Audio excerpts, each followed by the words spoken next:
We're in the business of determining whether or how the current account balance changes as the exchange rate changes.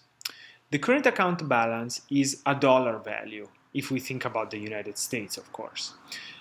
That means that we're not just interested in the quantity of imports and exports of goods and services, but we're rather interested in the dollar value of those imports and exports of goods and services. And the dollar value is just given by the quantity of imports and exports times the price of imports and exports. This is an important distinction because we know that if the price of one good rises, it's likely that the demand for that good will go down.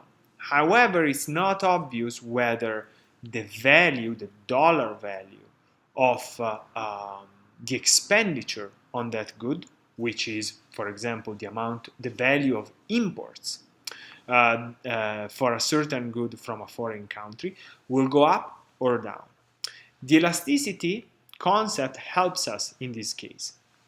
If we have a good for which the demand is very elastic, meaning that that number that we found when we calculated the elasticity of demand for imports is greater than 1, then it means that as we have an increase in price due to a change in the exchange rate, then the total value of imports we're talking about value, we're talking about dollars, that is spent on the imports will fall.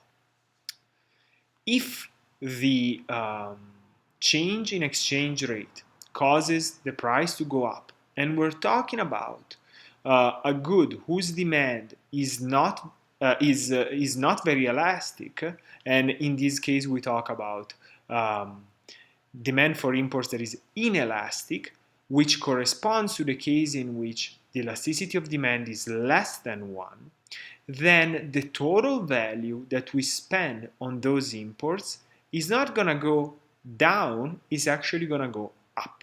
So this is a very important distinction because we cannot just say that if the price of imports goes up, then the value of the imports will go down.